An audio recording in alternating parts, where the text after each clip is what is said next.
isika rehetra vita vaksiny iadivana amin'ny coronavirus. Ireto avy ireo toerana voatokana fanaovam-vaksiny fanefitry ny Covid-19.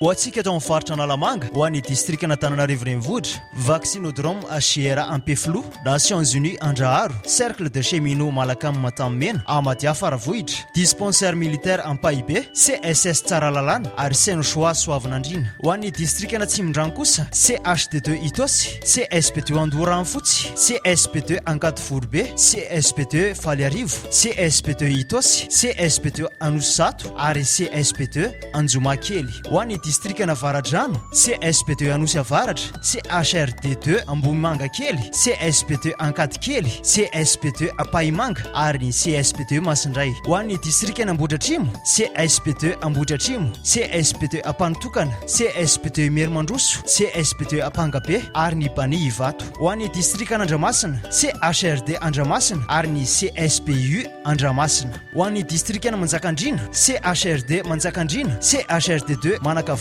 Infirmerie 3e RG Betambatra. Ho an'ny distrikana Anjozorobe, CSP2 Betatao, CSP2 Ambatomanoana. Ho an'ny distrikana Akazobe kosa, CHRD Akazobe ary ny CSP2 Miantso.